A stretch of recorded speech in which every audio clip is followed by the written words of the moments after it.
आदि शंकराचार्य, जो हिंदू धर्म के महान विद्वान और जिनके अनुयायी पूरे देश में पाए जाते हैं। आइए उनके जानते हैं विचारों को। वे कहते हैं, सत्य की परिभाषा बस इतनी ही है कि जो सदा था, जो सदा है और जो सदा होगा, वो यही सत्य है, बाकी सब मिथ्या। वे कहते हैं, वास्तविक रूप से मंदिर वही पहुंचता है जो धन्यवाद देने जाता है, जो मांगने नहीं।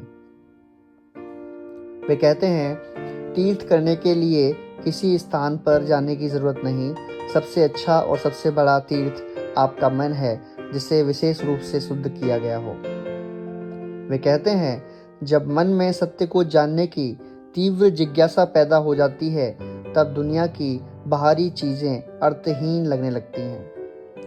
वे कहते हैं, वास्तविक आनंद उन्हीं को मिलता है जो आनंद की तलाश नहीं कर रहे होते।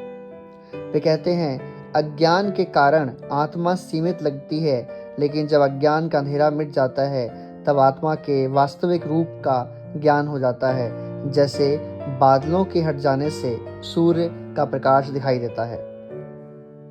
वे कहते हैं, मोह और ईर्ष्या से भरा हुआ इंसान एक सपने की तरह है।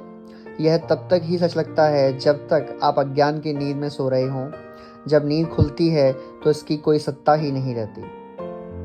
वे कहते हैं, प्रज्वलित दीपक को चमकाने के लिए दूसरे दीपक की आवश्यकता नहीं होती। उसी प्रकार जो आत्मा स्वयं ज्ञान का स्वरूप देख ले, उसे किसी और ज्ञान की आवश्यकता नहीं रहती। कैसे लगे आपको आदि शंकराचार्य के विचार? कमेंट कीजिए, सब्सक्राइब कीजिए, शेयर कीजिए और कोई सेशन हो तो दीजिए। धन्यवाद।